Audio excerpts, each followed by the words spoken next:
Hello students, कैसे हैं आप? द ब्रिलियंट एकेडमी की ऑनलाइन क्लास में आपका स्वागत है।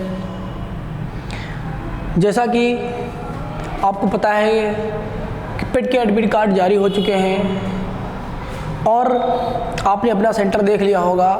अब आपके पास बहुत कम समय बचा है। आज 18 तारीख है, 24 को आपका पेपर है। जितने भी दिन आपके पास बचे हैं, अपनी पढ़ाई की क्षमता को आप बढ़ा दीजिए। 8 घंटे, 10 घंटे, 15 घंटे, जितना आप मैक्सिमम पढ़ सकते हैं उतना पढ़िए और अब फैक्ट पे फोकस करिए। उम्मीद करते हैं कि आप सभी का अच्छा पेपर होगा। आपने जितनी मेहनत की है उससे बढ़ के आपके नंबर आएँ और आप लाइफ में सफल हों। हमने जितने भी वीडियोस आपके लिए डाले हैं आप देखते रहिए और अब एक काम करिएगा, हमारे करंट के वीडियोस कुछ पुराने पड़े हुए हैं, उनको आप देख लीजिएगा। हर वीडियोस के लास्ट में हमने विविध के क्वेश्चन डाले थे और कुछ अलग से हमने वीडियोस बनाकर डाले थे विविध से, वो भी आप देख लीजिएगा, जो आपकी बहुत हेल्प करेंगे। राम मंदिर के बारे में, नए संसद भवन के बारे में, सरदार वल्लभ भाई पटेल की जो मूर्ति बनी है गुजरात में उसके बारे में, कांग्रेस के बारे में जो महत्वपूर्ण अधिवेशन हुए थे, सभी हमने वीडियोस डाले हैं। आप देख लीजिएगा, आपकी बहुत हेल्प होगी उन वीडियोस से। और लगातार हम आपके साथ लगे हैं। आज से बेटा आपके लिए 2-3 जितने वीडियोस हो पाएंगे हर सब्जेक्ट के डाले जाएंगे और कुछ पार्ट की शॉर्ट ट्रिक एकदम लाई जाएगी, एकदम शॉर्ट ट्रिक से आपको याद हो जाए और फास्ट रिवीजन एकदम बैच चलेगा आपका। ये पेट स्पेशल की आज चौथी सीरीज़ है। इसमें हमने इतिहास और पॉलिटिकल साइंस के क्वेश्चन मिक्स कर दिए हैं जो आपके लिए इम्पॉर्टेंट हो सकते हैं। हमने क्वेश्चन यहाँ पे लिखे हैं। ज़्यादा टाइम ना वेस्ट करते हुए हम शुरुआत करते हैं और आप लोग पूरी ऊर्जा के साथ अपनी पढ़ाई में लग जाइए, क्योंकि इस बार 75 प्लस पार करना है आपको। 75 से नीचे तो किसी मायने में लाना ही नहीं है, ताकि कितनी भी डिमांड हो, कितने नंबर वाले फॉर्म इसमें भर सकते हैं, नहीं भर सकते हैं, ताकि आप हर फॉर्म भर सको। अगर आप इसी के साथ अगर आप अपना पहला क्वेश्चन देखेंगे तो निम्नलिखित में से किस वेद में प्राचीन वैदिक युग की सभ्यता के बारे में सूचना दी गई है? हमने आपको हड़प्पा सभ्यता से संबंधित सारे क्वेश्चन सॉल्व करा दिए थे और ये भी कोशिश की थी कि एक्स्ट्रा चीज़ें भी बता दी जाएं। हमने लगभग उन्हीं क्वेश्चनों में सारी हड़प्पा सभ्यता के बारे में आपको बता दिया था। अगर बात करेंगे यहाँ पर तो यहाँ पे आपकी कुछ क्वेश्चन आपके वैदिक सभ्यता से इम्पोर्टेंट है। तो अगर आप देखेंगे वैदिक सभ्यता के बारे में, तो इसका जो टाइम पीरियड था वो 1500 BC से 600 BC तक था और वैदिक सभ्यता को 2 भागों में बांटकर अध्ययन करते हैं। जो पहला काल होता है 1500 से 1000 BC तक आपका, उसे बोलते हैं पूर्व वैदिक काल या ऋग्वैदिक काल, और जो आपका 1000 से 600 BC तक जो आपका काल होता है उसे बोलते हैं उत्तर वैदिक काल। ये जो अंतर किया जाता है ये लोहे के प्रयोग के आधार पर किया जाता है। ऋग्वैदिक काल या पूर्व वैदिक काल में लोहे के साक्ष्य नहीं मिलते हैं। फिर जितने समय से आपके लोहे के साक्ष्य मिलने लगते हैं, लगभग 1000 BC से, तो उसको क्या मान लिया जाता है? उसको उत्तर वैदिक काल मान लिया जाता है। तो जो टाइम पीरियड जो डिवाइड किया गया है, जो काल को डिवाइड किया गया है, उसका मेन आधार यही है, लोहे का प्रयोग। दूसरी बात है, आपने हड़प्पा सभ्यता के बारे में पढ़ा था कि वो आद्य ऐतिहासिक युग में आता है, क्योंकि वहाँ पे लिखित साक्ष्य तो मिले हैं लेकिन पढ़े नहीं गए हैं। लेकिन जो आपका ये वैदिक युग है ये आपका ऐतिहासिक युग में आता है, क्योंकि लिखित साहित्य भी मिले हैं और पढ़े भी गए हैं। वेद मिले हैं, उनको पढ़ा गया है। उपनिषद मिले हैं, उनको पढ़ा गया है। तो अगर देखेंगे हमें कि निम्नलिखित में से किस वेद में प्राचीन वैदिक युग की सभ्यता के बारे में जानकारी दी गई है, तो आपका जो सबसे प्राचीन वेद है वो कौन सा वेद है? ऋग्वेद है। और इसी वेद से हमें वैदिक सभ्यता के बारे में जानकारी मिलती है। ये सबसे प्राचीन वेद भी है, तो इसको आप याद रखिएगा। नेक्स्ट क्वेश्चन है आपके लिए, वैदिक गणित का सर्वाधिक महत्वपूर्ण ग्रंथ कौन सा है? इसमें पूछा है कि वैदिक गणित के बारे में जो हमें जानकारी मिलती है वो किस ग्रंथ से मिलती है। तो अगर आप देखेंगे तो इंपॉर्टेंट जो क्वेश्चन है, ये भी आपके लिए इंपॉर्टेंट क्वेश्चन है, पूछा गया है आपके SSC में, तो आपका जो इसका आंसर हो जाएगा वो शूल सूत्र हो जाएगा।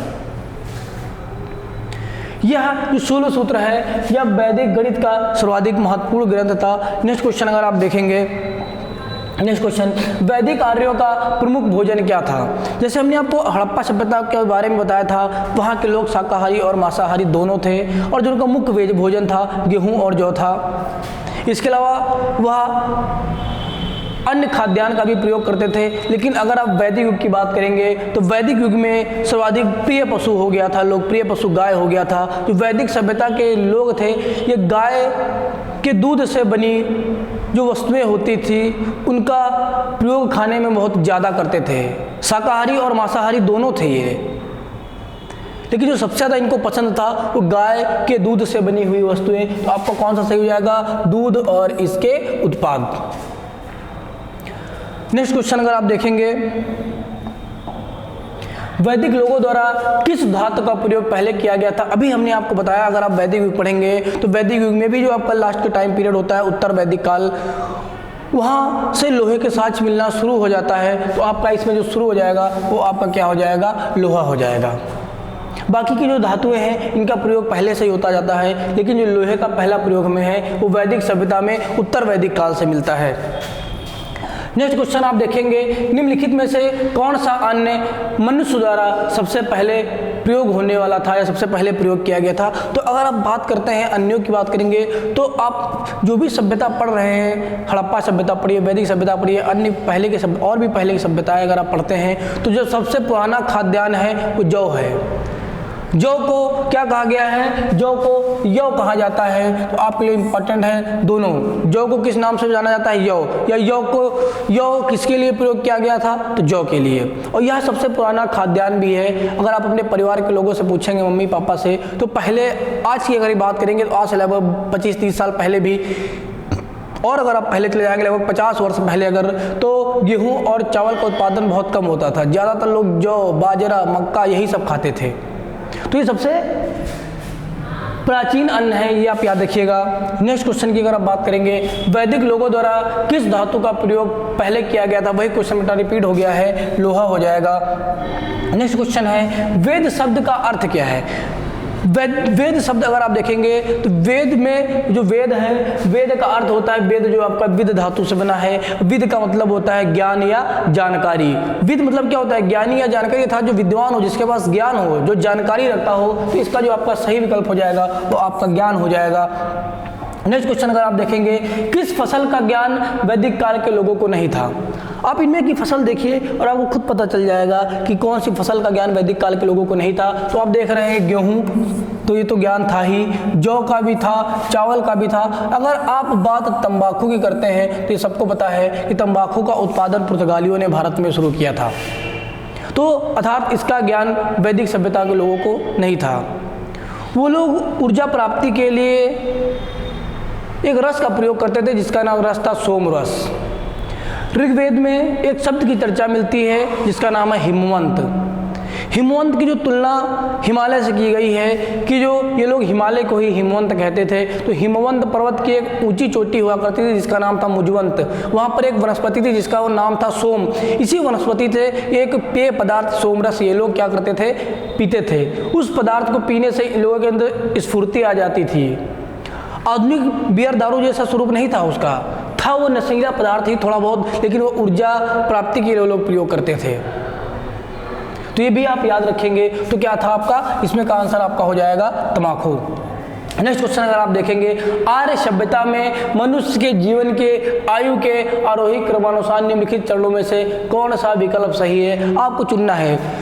जो आश्रम व्यवस्था के बारे में बताया गया है, कहाँ बताया गया आपका? जबालोपनिषद में। जबालोपनिषद में पहली बार आश्रम व्यवस्था के बारे में वर्णन मिलता है। आप याद रखिएगा जबालोपनिषद। इसमें अगर आप देखेंगे तो मनुष्य के जीवन को, मनुष्य की आयु को 100 वर्ष का माना गया है और 25-25 वर्ष करके 4 टाइम पीरियड में बांट दिया गया है। जो पहला होता है ब्रह्मचर्य 0 से 25 वर्ष, ब्रह्मचर्य गृहस्थ 25 से 50 वर्ष, वानप्रस्थ। आप इसको अगर देखेंगे, जो जबालोपनिषद है आपका, जबालोपनिषद जो है आपका, इसमें क्या किया गया है? मनुष्य की आयु को 100 वर्ष मानकर, मनुष्य की आयु को 100 वर्ष मानकर इसको 0 से 25 करके 25-25 का गैप करके इसको बांट दिया गया है। 25 से 50, 50 से 75 और 75 से आपका क्या है? 100। तो अगर आप इसको देखेंगे तो जो पहला होता है वो ब्रह्मचर्य होता है। ब्रह्मचर्य कि अर्थात 0 से 25 वर्ष की आयु तक मनुष्य को ब्रह्मचर्य व्रत का पालन करना चाहिए। और इसी उम्र में व्यक्तियों को जो बनना है, जो हासिल होना है, जो शिक्षा दीक्षा प्राप्त करनी है, इस उम्र में प्राप्त कर लेनी है और आपको ब्रह्मचर्य व्रत का पालन करना है। इसके बाद अगर आप देखेंगे गृहस्थ, तो दूसरा जो आता है, आप 25 से 50 वर्ष तक क्या करिए, शादी वादी कर लीजिए, बच्चे वच्चे पैदा करिए और पूरी गृहस्थ जीवन जिए 50 वर्ष तक। 50 वर्ष के बाद आपको क्या करना है, वानप्रस्थ वाला जीवन जीना है, अर्थात थोड़ा बहुत पुण्य कर लीजिए और भी अच्छे काम करिए। फिर अगर आप देखेंगे लास्ट में आपका आता है, आखिरी में जब आप 75 साल के हो जाइए तो आपको संन्यास ले लेना चाहिए। ब्रह्मचर्य, गृहस्थ, वानप्रस्थ, सन्यासी एकदम क्रम से है। तो आपको किस विकल्प में मिल रहा है, ब्रह्मचर्य, गृहस्थ, वानप्रस्थ, सन्यास, ये आपका पहला विकल्प इसमें सही हो जाएगा। अगर आप देखेंगे, आप अगर सोच रहे होंगे कि सर ब्रह्मचर्य और सन्यास ये तो एक ही जैसा लग रहा है, सन्यासी भी ब्रह्मचारी होते हैं, ब्रह्मचारी भी सन्यासी होती है, ऐसा नहीं बेटा। अगर आप वैदिक सभ्यता में देखेंगे तो ब्रह्मचर्य, जो व्यक्ति ब्रह्मचर्य होता था उसका संबंध परिवार के साथ बना रहता था, क्योंकि आप बेटा परिवार के साथ भी रहकर भी ब्रह्मचर्य व्रत का पालन कर सकते हैं। लेकिन अगर आपको संन्यास धारण करना है तो इसमें पारिवारिक या जो मोह माया वाली चीज़ें होती हैं उनसे आपका संबंध टूट जाता है, एकांत में जाकर आप कहीं सन्यासी बन जाते हैं। तो ये अंतर आप इसमें से याद रखिएगा। नेक्स्ट क्वेश्चन है आपके लिए, प्रारंभिक आर्यों के बारे में निम्नोक्त कथनों में से कौन सा सही नहीं है। मतलब बात करना चाहता है, बताना चाहता है कि इसमें से जो भी कथन दिए गए हैं तो आर्यों के विषय में कौन सा कथन सही नहीं है। आप देखेंगे वे संस्कृत बोलते थे, एकदम सही है। और अगर देखेंगे आर्य शब्द, अगर आप आर्यों के बारे में देखेंगे, कई क्वेश्चन आपके आर्य के बारे में पूछे जाते हैं। अगर आप देखेंगे तो आर्य का अर्थ होता है श्रेष्ठ या कुलीन या उच्च वर्ग का, उच्च वर्ग का, श्रेष्ठ, कुलीन या उच्च वर्ग का। आर्य कहाँ से आए थे यह विवाद का विषय है, लेकिन जो सर्वाधिक मान्य सिद्धांत है वह है मध्य एशिया।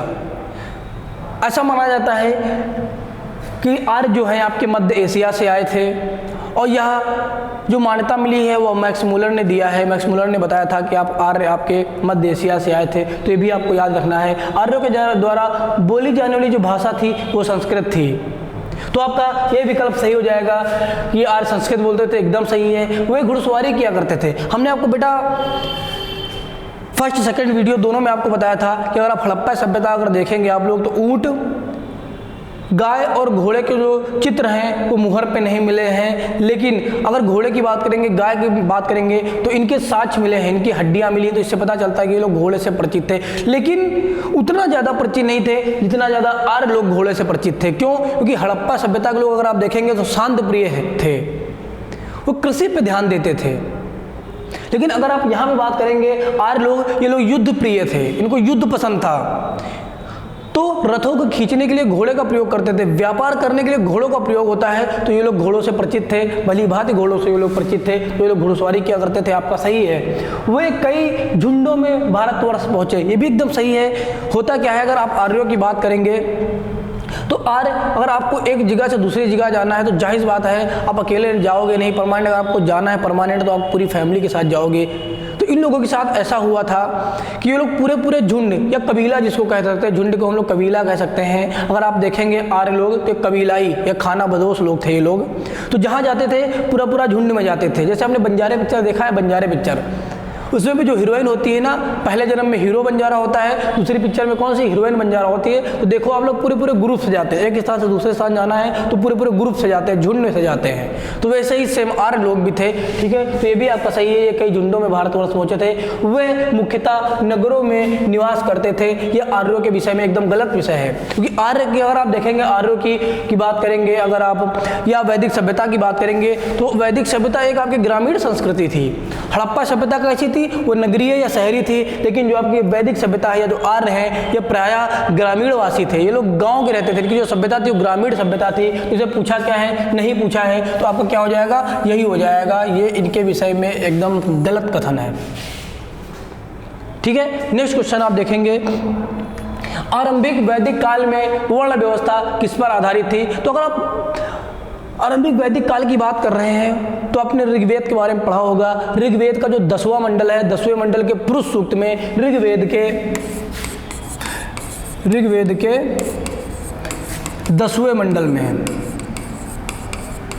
10वें मंडल में एक शब्द आता है बेटा, एक सूक्त है जिसका नाम है पुरुष सूक्त। इसमें पहली बार वर्ण व्यवस्था अस्तित्व में आई या वर्ण व्यवस्था का यहाँ पर वर्णन मिलता है, और शूद्रों के बारे में जो हमें पहली जानकारी मिलती है वो हमें पुरुष सूक्त से ही मिलती है। तो ये आपको याद रखना है। तो यही बात है कि उस समय जो वर्ण व्यवस्था आधारित थी, वर्ण व्यवस्था का मतलब कहने का मतलब है ब्राह्मण, क्षत्रिय, वैश्य, शूद्र, यही आपकी वर्ण व्यवस्था है। ब्राह्मण, क्षत्रिय, वैश्य, शूद्र, ये ब्रह्मा जी के शारीरिक अंगों से इनकी तुलना की गई है। ब्राह्मण को ब्रह्मा जी का सिर बताया गया है। क्षत्रिय जो कि हाथों से लड़ाई करते, लड़ाई में आपके हाथ बहुत महत्वपूर्ण होते हैं, तो क्षत्रिय किसको, बाहों को कह सकते हैं, बाहों को, भुजाओं को या हाथ को। अगर वैश्य के देखेंगे तो पेट का जो निचला भाग होता है, पेट का जो निचला भाग होता है, पेट का निचला भाग, या इसको हम लोग क्या कह सकते हैं, जंघा या जांग भी कह सकते हैं, ठीक है ये। और शूद्र क्या था, इनको पैर में भी खासकर तलवा या पैर कह सकते हैं, पैर या क्या कह सकते हैं, पैरों में भी अगर देखेंगे तलवा। तो अगर आप देखना चाहते हैं, जैसे प्रेजेंट में आप बात करते हैं, प्रेजेंट में क्या होता है, अगर आप किसी ब्राह्मण परिवार में जन्म लेते हैं तो आप ब्राह्मण हो जाएंगे, पंडित में ठाकुरों में जन्म लेते हैं तो आप ठाकुर हैं, ओबीसी में लेते हैं तो आप ओबीसी हैं, एससी में जन्म लेते हैं तो आप एससी हैं। प्रेजेंट में क्या होता है, ये आपकी जो वर्ण व्यवस्था है ये जन्म पर आधारित होती है, लेकिन वैदिक काल में ऐसा नहीं था। वहाँ पर जो वर्ण व्यवस्था थी वो किस पर आधारित थी, वो कर्म पर आधारित थी। कर्म करोगे आप, कर्म में आपका क्या आ जाएगा, कर्म का मतलब है आप व्यापार करोगे या आप अगर मेहनत करोगे तो उसी आधार पर तय किया जाएगा कि आप किस वर्ण के हो। अगर आप वैदिक काल की बात करें, जैसे आज होता है, हमने ब्राह्मण परिवार में जन्म लिया, हम ब्राह्मण हैं, आता जाता चाहे कुछ ना हो। भाई द्विवेदी का अर्थ क्या हो, जिसको 2 वेद का ज्ञान हो। त्रिवेदी का अर्थ क्या, जिसको 3 वेद का ज्ञान हो। चतुर्वेदी का मतलब क्या, जिसको 4 वेदों का ज्ञान हो। वेदी का अर्थ है जिसको 1 वेद का ज्ञान हो। तो मान लीजिए हम लिखते हैं चतुर्वेदी, लेकिन हमको ज्ञान एक भी वेद का नहीं है, कि हमको ब्राह्मण में रख दिया जाएगा। उस काल में आपको ब्राह्मण में नहीं रखा जाएगा, क्योंकि जो आपकी वर्ण व्यवस्था थी वो कर्म पर आधारित थी, ना कि जन्म पर। तो ये आप याद रखिएगा, आपके लिए इंपॉर्टेंट क्वेश्चन है ये। तो इसमें किस पर आधारित थी, व्यवसाय पर। आरंभिक वैदिक काल में वर्ण व्यवस्था आधारित थी व्यवसाय पर। इसके बाद क्या हुआ, धीरे धीरे जो वर्ण व्यवस्था थी वो जन्म पर आधारित हुई। जिसके घर में आप जन्म लीजिए आप उस कास्ट के हो जाएंगे। आप कितने भी महान हो, लेकिन आप रहोगे SC OBC। आप कितने भी आपके अंदर ज्ञान ना हो किसी वेद का, अगर आपने ब्राह्मण परिवार में जन्म लिया है तो आप ब्राह्मण हो। ये जन्म पर आधारित है, ये वर्ण व्यवस्था का दोष है। इसी से आगे चलकर जातिवाद का जन्म हुआ।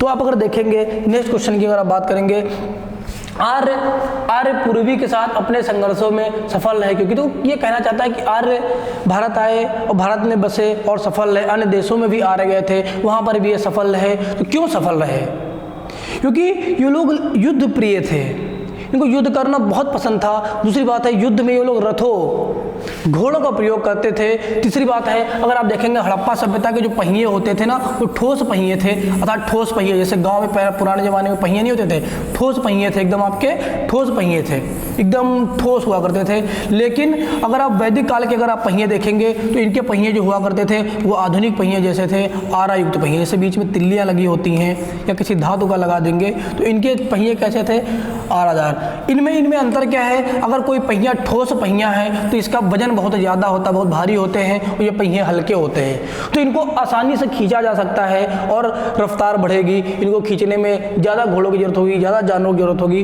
और समय भी लगेगा एक स्थान से दूसरे स्थान तक जाने के लिए। तो इसीलिए इसी से अब आप पढ़िए, उन्होंने बड़े पैमाने पर हाथियों का प्रयोग किया था ऐसा नहीं है, उन्होंने घोड़ों का प्रयोग बहुत ज़्यादा किया था।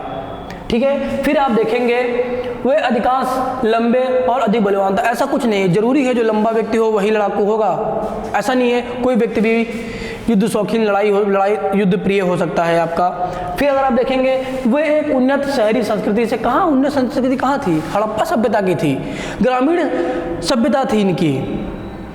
तो अगर आप बात करेंगे, उन्होंने घोड़ों के द्वारा चलाए जा रहे रथों का प्रयोग किया था। एकदम सही वाक्य है आपका। तो आपका जो पूछा है आर्य पूर्वी के संघर्षों के साथ सफल रहे थे, क्यों, यही एकदम फैक्ट है। अगर इन्होंने घोड़ों का प्रयोग किया था, रथों का प्रयोग किया, जिससे इनकी मारक क्षमता बढ़ गई थी, बहुत तीव्रता से अपनी दुश्मन सेना के ऊपर ये लोग वार करते थे। तो इतना आप लोग याद रखिएगा। नेक्स्ट क्वेश्चन अगर आप देखेंगे, वैदिक युग में राजा अपनी जनता से जो कर वसूलते थे उसे क्या कहते थे?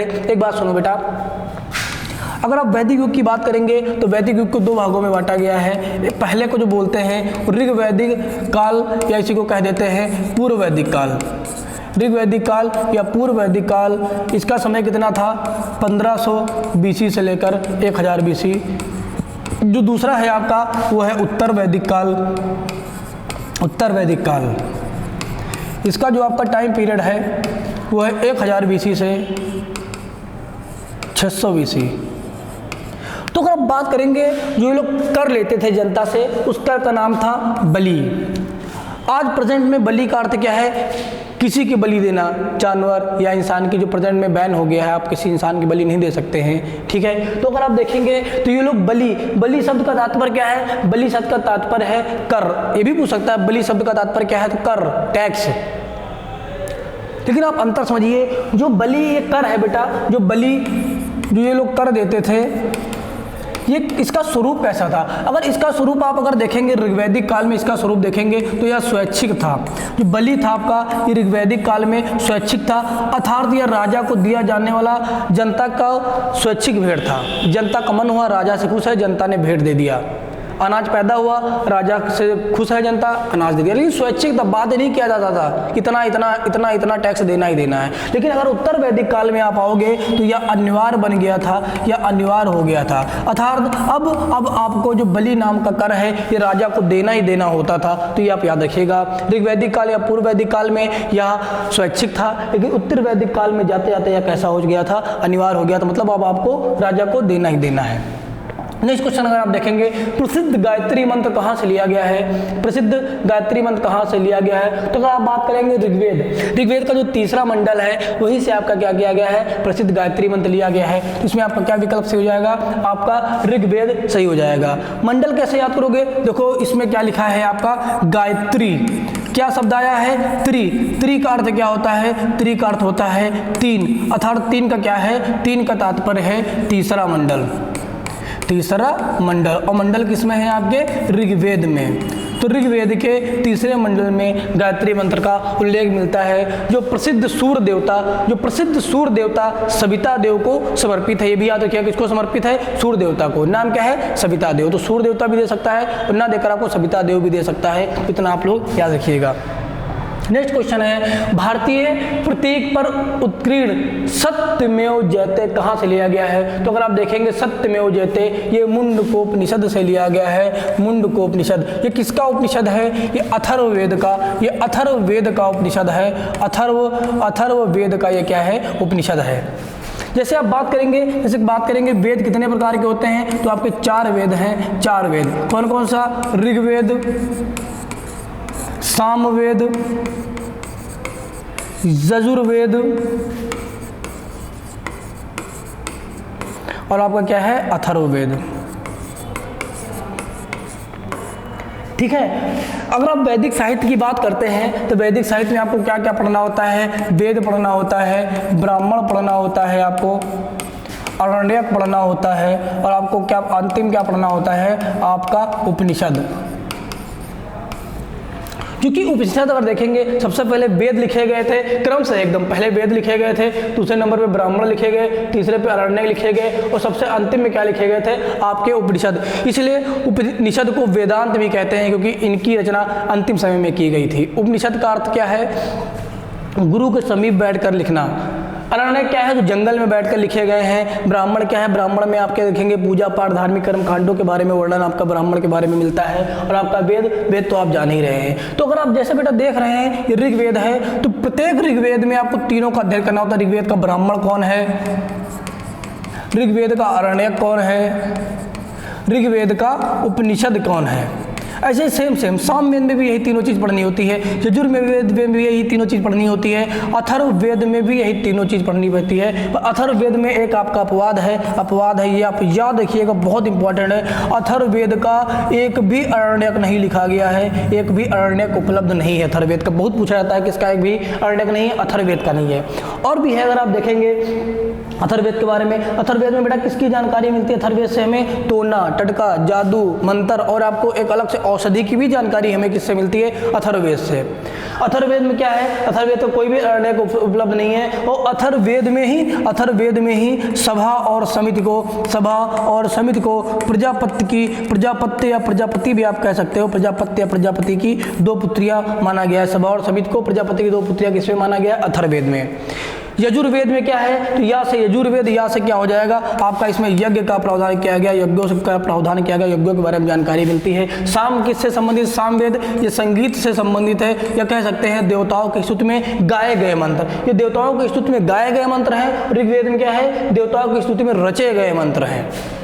इतना अगर आप याद कर लेते हैं तो उम्मीद करते हैं आपके क्वेश्चन सही हो जाएंगे। तो अथर्ववेद का उपनिषद कौन सा है? मुंडक उपनिषद। तो यहीं से आपका क्या लिया गया है? सत्यमेव जयते। तो ये आप याद रखिएगा।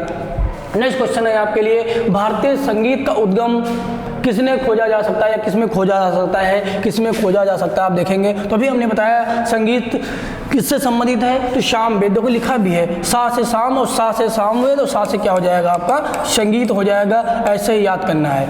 या से यजुर, या से आपको कोई याद करना है? यज्ञ याद करना है। ठीक है। और ऋग्वेद सबसे पुराना है, इसमें देवताओं के स्तुति में रचे गए मंत्र है। आपके अथर्ववेद में क्या है? जादू, टोना, टटका, इन सब के बारे में वर्णन मिलता है। तो आपका क्या हो जाएगा? भारतीय संगीत का जो है आपका सामवेद हो जाएगा। नेक्स्ट क्वेश्चन है, गौतम बुद्ध का जन्म स्थान क्या है? गौतम बुद्ध का अगर आप जन्म स्थान अगर आप देख रहे हैं, जन्म की बात कर रहे हैं तो लुम्बिनी है। गौतम बुद्ध का जन्म स्थान क्या है? लुम्बिनी है। नेक्स्ट क्वेश्चन आप देखिए, भगवान बुद्ध ने अपने प्राण कहाँ पर त्यागे थे? तो कुशीनगर में। ऐसे याद करिएगा, कुशीनगर में खुदकुशी, खुदकुशी अर्थात कहाँ पे उन्होंने अपने प्राण त्यागे थे? तो आपके कुशीनगर में इन्होंने अपने प्राण त्यागे थे। नेक्स्ट क्वेश्चन है, बुद्ध किस वंश से संबंधित थे? तो बुद्ध आपके शाक्य वंश से संबंधित थे। भी आपको याद रखना है, जो बुद्ध थे, गौतम बुद्ध थे, ये शाक्य वंश से संबंधित थे। नेक्स्ट क्वेश्चन है आपके लिए, बुद्ध ने अपना प्रथम धर्म संदेश कहाँ पर दिया था? तो अगर आप देखेंगे, बुद्ध ने अपना सर्वप्रथम जो धर्म उपदेश दिया था वो सारनाथ में दिया था। ये भी आपके लिए बहुत ज़्यादा इंपॉर्टेंट है, इसको याद रखिएगा, कई बार आपसे पूछा गया है। नेक्स्ट क्वेश्चन है, प्रथम बौद्ध परिषद कहाँ पर आयोजित किया जाता था? कहना चाहता है जो बौद्ध संगीति आपकी हुई थी, तो प्रथम बौद्ध संगीति कब हुई थी? जिस वर्ष गौतम बुद्ध की मृत्यु हुई थी, 483 ईसा पूर्व, तो उसी समय अगर आप देखेंगे आपकी प्रथम बौद्ध समिति कह सकते हैं, संगीत कह सकते हैं, परिषद कह सकते हैं, हुई थी। तो अगर ये कहाँ हुई थी? राजगृह, या राजगृह को आपको गिरिव्रज भी कहा जाता था। तो आपका क्या हो जाएगा इसमें? राजगृह या गिरिव्रज। ये भी आपको याद रखना है।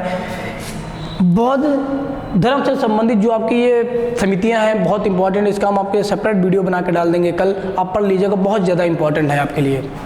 फिर आप अगर देखेंगे पॉलिटिक्स के क्वेश्चन है आपके लिए, भारतीय संविधान में सुदृढ़ केंद्र के साथ संघीय प्रणाली कहाँ से ली गई? कल हमने आपको बताया था कि भारत के संविधान में जो भी नियम कानून लिखे गए हैं वो हमारे देश के ही नहीं है, अन्य देशों से भी नियम कानून लिखे गए हैं और हमारे संविधान में लिख दिया गया। लेकिन सबसे ज़्यादा जो प्रभाव पड़ा है वो भारत शासन अधिनियम 1935 का पड़ा है, तो आपको याद रखना है। तो यही पूछ रहा है कि हमारे संविधान में जो संघीय शासन प्रणाली है वो कहाँ से ली गई है? तो संघीय शासन प्रणाली आपकी कनाडा से ली गई है। संघीय शासन प्रणाली कहाँ से ली गई है? आपकी कनाडा से ली गई है, ये आप याद रखिएगा। नेक्स्ट क्वेश्चन है, निम्नलिखित में से यूएसए मतलब होता है यूनाइटेड स्टेट्स ऑफ अमेरिका। सीधी बात कहना चाहता है अमेरिका के संविधान की विशेषताएं कौन सी हैं जो हमारे संविधान निर्माताओं द्वारा ग्रहण की गई हैं? अर्थात कहने का तात्पर्य यह है कि अमेरिका से क्या क्या नियम कानून है जो हमारे भारत के संविधान में लिए गए। तो एक चीज़ आप हमेशा याद रखिएगा, न्यायपालिका से संबंधित जितनी भी बातें हैं लगभग आपकी सब अमेरिका से ली गई हैं। तो चाहे आपकी न्यायिक पुनरावलोकन की धारणा हो, चाहे न्यायाधीशों पर महाभियोग हो, चाहे न्यायाधीशों की नियुक्ति हो, सब आपके कहाँ से लिया गया है? अमेरिका से लिया गया है। दूसरा अगर आप देखेंगे आ से क्या होता है? आ से अमेरिका होता है। तो आ से बेटा एक शब्द और भी आता है, आ से अर्थ आता है अधिकार। तो कौन से अधिकार हमको संविधान में दिए गए हैं? मौलिक अधिकार। मौलिक अधिकार को ही हम लोग मूल अधिकार भी बोल सकते हैं। मौलिक अधिकार बोलिए या मूल अधिकार, ये भी कहाँ से लिए गए हैं? अमेरिका से लिए गए हैं। तो आप इसमें देखिए न्यायिक समीक्षा वही न्यायिक पुनरावलोकन, मौलिक अधिकार, उच्चतम न्यायालय के न्यायाधीश को हटाना, ये सब कहाँ से लिया गया है? आपका अमेरिका से लिया गया। तो आपका सही क्या हो जाएगा इसमें? उपयुक्त सभी हो जाएगा, ये आप याद रखिएगा। नेक्स्ट अगर आप बात करेंगे मौलिक अधिकारों को लागू करने के लिए निम्नोक्त में से किसी न्यायालय द्वारा क्या जारी किया जाता है? तो आपको बेटा पता होना चाहिए जो ये मौलिक अधिकार हैं जो हमारे मौलिक अधिकार हैं, ये जनता को दिए गए संवैधानिक अधिकार हैं, अर्थात इनका वर्णन संविधान में मिलता है। इन अधिकारों के द्वारा ही लोगों के अधिकारों की रक्षा होती है। अगर आप बात करेंगे मौलिक अधिकारों के बारे में, इसमें भी आपको इंपॉर्टेंट क्वेश्चन यहाँ पे लिख दिए गए हैं, आपको याद कर लेना है। अगर आप देखेंगे, अगर आप भाग देखना चाहते हैं कौन से भाग में किसका वर्णन है, कौन सी अनुसूची में किसका वर्णन है, तो हमने ट्रिकी वीडियो से डाल दिया था, आप देख सकते हैं भाग और अनुसूची का ट्रिकी वीडियो, एकदम ट्रिक से है। आपको 100% आपको अनुसूची और भाग याद हो जाएगा, आप उसको जरूर देखिए। अगर आप यहाँ पर देखेंगे तो अगर आप बात करेंगे मौलिक अधिकारों, तो दूसरी बात है मौलिक अधिकारों की रक्षा कौन करता है, तो मौलिक अधिकारों की रक्षा कौन करता है, सर्वोच्च न्यायालय करता है। सर्वोच्च न्यायालय करता है। मतलब आप कहना चाहते हैं जो अनुच्छेद 32 है, जो अनुच्छेद 32 है उसके तहत क्या करता है, या रिटें जारी करता है, या रिट जारी करता है, रिट, और इन रिटों के माध्यम से क्या करता है, मौलिक अधिकारों की रक्षा करता है। जिसमें वही कहना चाहता है कि न्यायालय द्वारा क्या जारी किया जाता है, तो रिट जारी किया जाता है। रिट को हम लोग समादेश भी बोलते हैं, हिंदी में समादेश, इंग्लिश में क्या बोलते हैं, रिट बोलते हैं। अनुच्छेद 32 के तहत, अनुच्छेद 32 के तहत कौन सा न्यायालय जारी करता है, सर्वोच्च न्यायालय। अगर आप प्रत्येक राज्यों के उच्च न्यायालय की आप बात करते हैं, सर्वोच्च न्यायालय की हम बात कर रहे हैं। सर्वोच्च न्यायालय को एक और नाम है, इसको उच्चतम न्यायालय भी कहते हैं। इसका मुख्यालय कहाँ है, अगर ये है कहाँ आपका, अगर देखेंगे तो नई दिल्ली में आपका ये पड़ता है। फिर अगर देखेंगे, अगर प्रत्येक राज्यों की बात करेंगे तो जितने भी आपके उच्च न्यायालय हैं, कितने उच्च न्यायालय हैं आपके, राज्य 28 हैं, लेकिन उच्च न्यायालय अभी 25 ही हैं। 25वां जो आपका उच्च न्यायालय बना है वो आंध्र प्रदेश में बनाया गया है, ठीक है, तो ये भी आप याद रखिएगा। तो उच्च न्यायालय जो है वो अनुच्छेद 226 किसके तहत, अनुच्छेद 226 के तहत मूल अधिकारों की रक्षा करता है। तो दोनों याद रखिएगा, सर्वोच्च न्यायालय या उच्चतम न्यायालय अनुच्छेद 32 के तहत, उच्च न्यायालय किसके तहत, उच्च न्यायालय अनुच्छेद 226 के तहत क्या करता है, मौलिक अधिकारों को लागू करता है या इनकी रक्षा करता है, और 5 प्रकार की रिटें जारी करता है, ये भी आपको याद रखना है। नेक्स्ट क्वेश्चन है, भारतीय संविधान में मूलभूत अधिकार, वही मौलिक अधिकार, मूलभूत अधिकार, मूल अधिकार किस संविधान से लिए गए, तो अभी हमने बताया आशय अमेरिका आशय अधिकार।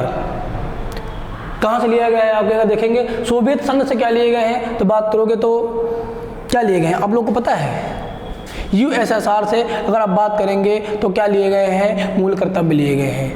राज्य की नीति से तत्व कहाँ से लिए गए हैं, आयरलैंड से लिए गए हैं, ठीक है। UK से क्या लिया गया है, यूनाइटेड किंगडम से क्या लिया गया है। आप बात करेंगे एकल नागरिकता की अवधारणा ली गई, संसद की सर्वोच्चता की बात की गई, संसद की सर्वोच्चता ली गई है, मंत्रिमंडलीय प्रणाली, तो ये सब चीज़ें आप याद रखिएगा। यहाँ पर जो क्वेश्चन है आपका वो अमेरिका सही हो जाएगा।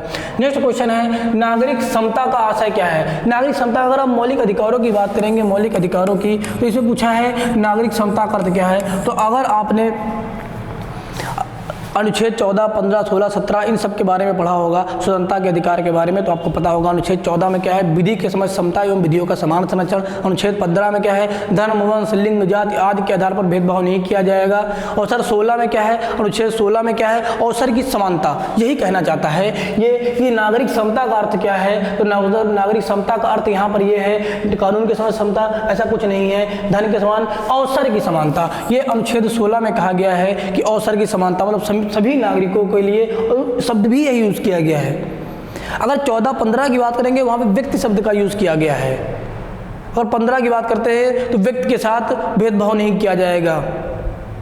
14 की बात करेंगे तो विधि की समता विधियों का समान संरक्षण, जो 16 में है वो बात किया गया है नागरिकों के लिए अवसर की समानता। तो अब क्या हो जाएगा, अवसर की समानता हो जाएगा। तो इसको आप याद कर लीजिएगा, इंपॉर्टेंट क्वेश्चन है, आपके लिए कई बार पेपर में पूछा है। नेक्स्ट क्वेश्चन है, निम्नलिखित में से कौन सा जोड़ा अनुकूलित नहीं है। बेटा जब ऐसे क्वेश्चन आते हैं तो आपको अगर सब पता होगा तभी कर पाओगे, अगर नहीं पता है तो कोशिश किया करो 1-2 भी अगर पता है तो थोड़ा बहुत दिमाग लगाओगे तो क्वेश्चन सही हो जाते हैं। जैसे आप देखोगे 14 में क्या है, विधि के अनुसार, वही भी हमने बताया था, विधि के समझ समता विधियों का समान संरक्षण आपका 14 में दिया गया है। 15 में क्या है आपका, 15 इसमें दिया नहीं, कि 15 में जान लो बेटा क्या है, धर्म वंश जाति लिंग आदि के आधार पर भेदभाव नहीं किया जाएगा। 16 में क्या है, अभी हमने आपको बताया अवसर की समानता है। 16 में क्या है, 16 में क्या है आपका, समानता है। 17 में क्या दिया गया है, अगर 17 की बात करोगे तो अस्पृश्यता या छुआछूत की बात करेंगे, उसका अंत किया गया है। जो एक बुराई थी इसको किसमें, 17 में हटा दिया गया है या अंत किया गया है अस्पृश्यता का। तो अगर वहाँ बात करेंगे 18 में क्या है, तो अब 18 में क्या है, उपाधियों का अंत किया गया है 18 में। मतलब पहले ज़माने में देखेंगे उपाधियाँ क्या होती हैं बेटा, जैसे देखोगे गांधी जी को राष्ट्रपिता, बापू जी, पंडित जवाहरलाल नेहरू को चाचा जी, लौह पुरुष सरदार वल्लभ भाई पटेल। तो ये जो इनको उपाधियाँ दी जाती है, इनका आप समापन किया गया है। सिर्फ आप सेना संबंधी उपाधि ले सकते हो, तो वो लिखा है 18 में और क्या किया गया है, सैनिक उपाधियों की अनुमति। हाँ, उपाधियों पर रोक तो लगाई गई है, लेकिन सेना और विद्या संबंधी उपाधियों पर नहीं रोक लगाई गई है। आप विद्या से संबंधित, सेना से संबंधित उपाधि ले सकते हैं। तो ये आप याद रखिएगा, एकदम सही दिया है आपका। तो इसमें पूछा है कौन सा अनुकूलित नहीं है, तो आपको कौन सा हो जाएगा, 17, क्योंकि इसमें क्या दिया गया आपका, अस्पृश्यता का अंत किया गया है। फिर आप अगर देखेंगे, नेक्स्ट क्वेश्चन है, किसी व्यक्ति के कैद होने पर अनुच्छेद 226 के अंतर्गत की गई कार्यवाही का नाम क्या है। हाँ, अगर आप देखेंगे क्वेश्चन तो बेटा कहना क्या चाहता है कि अनुच्छेद 226 के तहत, अभी हमने आपको क्या बताया, अनुच्छेद 226 के तहत जो आपका राज्य के उच्च न्यायालय होते हैं वो क्या करते हैं, मौलिक अधिकारों की रक्षा के लिए रिटें जारी करते हैं। तो जो ये रिट होती हैं या जो मौलिक अधिकार होते हैं, ये है क्या, ये हमारा संवैधानिक अधिकार है, हमारे संविधान में लिखा गया है। तो आप देखेंगे सिविल कार्रवाई ऐसा कुछ नहीं, आपराधिक है, न्यायिक है, ये सांविधानिक कार्यवाही है, अर्थात हमारे संविधान में लिखा गया है।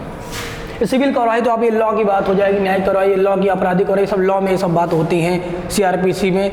लेकिन अगर यहाँ पे आप संविधान पढ़ रहे हैं तो क्या हो जाएगा आपका, सांविधिक करार था, तो इनका वर्णन हमारे संविधान में किया गया है। नेक्स्ट क्वेश्चन अगर आप देखते हैं, संविधान की किस धारा के अंतर्गत कोई भी व्यक्ति मूलभूत अधिकारों के हनन का मामला सीधे उच्चतम न्यायालय में उठा सकता है। अभी हमने बताया था धारा, फिर मेनली यहाँ पे बेटा अनुच्छेद होना चाहिए, धारा का यूज नहीं करते हैं संविधान में आपका। धारा दिए अनुच्छेद के लिए जो अनुच्छेद 32 है आपका, उसमें बेटा इस बात का उल्लेख किया गया है कि अगर आपके कोई मौलिक अधिकारों की हनन करता है तो आप डायरेक्ट कहाँ जा सकते हो, सर्वोच्च न्यायालय में। नॉर्मल कोई केस में आप डायरेक्ट सर्वोच्च न्यायालय बेटा नहीं जा सकते हो। आपके यहाँ तहसील में अदालतें बनाई गई, जिला में बनाया गया है, फिर राज्य के आपके यहाँ उच्च न्यायालय है, कई कई खंडपीठ भी है, जैसे उत्तर प्रदेश की खंडपीठ लखनऊ में। इसके बाद आपका क्या है, दिल्ली का सर्वोच्च न्यायालय। तो आपको बेटा एक क्रम से केस लड़ना होगा, पहले तहसील में, यहाँ नहीं संतुष्ट हो जिला में, फिर राज्य में, फिर आपको सर्वोच्च न्यायालय में। लेकिन मौलिक अधिकार एकमात्र ऐसा अधिकार है जिसके हनन पर आप डायरेक्ट कहाँ जा सकते हो, डायरेक्ट आप सर्वोच्च न्यायालय जा सकते हो। ठीक है, तो ये भी आप याद रखिएगा, धारा 32 हो जाएगा। उच्चतम न्यायालय अथवा सर्वोच्च न्यायालय द्वारा किस समादेश, वही रिट है, को जारी करके किसी प्राधिकारी द्वारा ना किया जा रहा कोई कार्य करने के लिए बाध्य किया जाता है। जो आपकी रिटें जारी की जाती हैं, तो किस रिट में क्या बात बताई गई वही पूछा है। तो क्या क्या है कि किसी प्राधिकारी द्वारा ना किया जा रहा कोई कार्य कराने के लिए बात किया, मतलब अगर कोई प्राधिकारी कोई काम नहीं कर रहा अपने पद पर रहते हुए, तो उसको काम कराने के लिए हाई कोर्ट कौन सी रिट जारी करता है आपका, तो कौन सी रिट जारी करता है, तो आपकी परमादेश। परमादेश तो सब रिटी के बारे में आप जान लीजिए। देखिए, बंदी प्रत्यक्षीकरण, ये बंदी प्रत्यक्षीकरण आपके लिए बहुत इंपॉर्टेंट रिट है, क्योंकि यह एकमात्र ऐसी रिट है जो व्यक्तियों के लिए जारी की जाती है, व्यक्तियों के लिए। बाकी जितनी भी रिटें हैं वो किसी न किसी कर्मचारी के लिए या किसी न किसी संस्था के लिए जारी की जाती हैं। ये सिर्फ और सिर्फ ऐसी रिट है जो आम व्यक्तियों के लिए जारी की जाती है। बंदी प्रत्यक्षीकरण समझ रहे बेटा, बंदी मतलब जिसको आपने कैद किया है, प्रत्यक्षीकरण मतलब प्रत्यक्ष रूप से, करण मतलब प्रकट करो, अर्थात किसी भी व्यक्ति को अगर पुलिस ने बंदी बनाया है या गिरफ्तार किया है तो आने जाने के समय को छोड़कर 24 घंटे से ज़्यादा उसको आप जेल में नहीं रख सकते हो।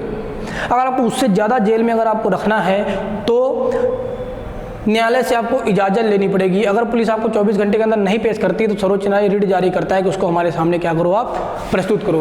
उत्प्रेषण देखेंगे, ये उत्प्रेषण बेटा है ये किस लिए जारी की जाती है। अगर आप देखेंगे जैसे सनी देओल का आपने एक डायलॉग सुना होगा, डेट पर डेट, डेट पर डेट, डेट पर डेट, अर्थात जज हमारे यहाँ बहुत कम है, केसों की संख्या बहुत ज़्यादा है। तो अगर कोई निचली अदालत है, कोई निचली अदालत तो उसके पास बहुत ज़्यादा केस हैं, केसों का निपटारा नहीं हो पा रहा है, तो उससे ऊपरी अदालत क्या कहती है कि ये केस हमारे यहाँ का उत्प्रेषण कर दो। उत्प्रेषण मतलब भेज दो, हमारे यहाँ ट्रांसफ़र कर दो, उसकी हम देख रेख करेंगे, उसकी हम सुनवाई करेंगे, ये उत्प्रेषण होता है आपका। फिर देखेंगे परमादेश क्या है, परमादेश के बारे में आप ही जान ही रहे, अगर कोई प्राधिकारी काम नहीं करा तो उसको काम करने के लिए रिट जारी की जाती है। अधिकार प्रचा, अधिकार प्रचा भी ये निचले अधिकारियों के खिलाफ जारी की जाती है। किस लिए जारी की जाती है, यह पूछा जाता है कि आप अगर कोई काम कर रहे हैं तो किस अधिकार से यह काम कर रहे हैं। हो सकता है देखो कोई व्यक्ति अपनी शक्तियों का गलत इस्तेमाल करने लगे, कोई अधिकारी, तो पूछा जाता है कि जो आप एक काम कर रहे हो वो किस अधिकार से कर रहे हो, तो आपका क्या हो जाएगा, अधिकार प्रचा। नेक्स्ट क्वेश्चन है आपके लिए, निम्नलिखित में से कौन सी रिट व्यक्तिगत स्वतंत्रता की है। अभी हमने आपको बताया सिर्फ एक रिट है जो व्यक्तियों के लिए जारी की जाती है, वो कौन सी है आपकी, बंदी प्रत्यक्षीकरण। हम उम्मीद करते हैं आपसे कि जितने भी क्वेश्चन बताए गए, देखिए अगर बात करेंगे, अगर अभी देखेंगे कि सर क्वेश्चन कम रहते हैं, 21 रहते हैं, 31 है, क्वेश्चन कम नहीं है, लेकिन इसके साथ अगर आप पूरा वीडियोस देख लेते ना तो लगभग पूरा चैप्टर हमने समझा दिया है आपको, पूरी हड़प्पा सभ्यता समझा दिया, वैदिक सभ्यता समझा दिया है आपको, संविधान जो पढ़ा रहे हैं उसको हमने आपको समझा दिया है पूरा, कल जो हमने पढ़ाया था संविधान उसके बारे में पूरा समझा दिया था। अगर आप ये छोटे वीडियो देख लेते हैं तो छोटे पैकेज में बड़ा धमाका, आप ना सिर्फ 21-31 क्वेश्चन अगर इनमें से आ गया तो वो सही करेंगे, इसके अलावा भी अगर कोई क्वेश्चन आ जाता है तो आपका वो भी सही हो जाएगा। फिर मिलते हैं नेक्स्ट वीडियो में। आज से आपके लिए बेटा कई वीडियोस आएंगी, उम्मीद करते हैं कि आप पढ़ाई करेंगे और अच्छे नंबर आएंगे, हम भी खुशी होंगे और आप भी खुश होंगे, आपके परिवार वाले भी खुश होंगे। हमारी शुभकामनाएं हैं कि आपको जॉब मिले और सक्सेस हो लाइफ में। धन्यवाद।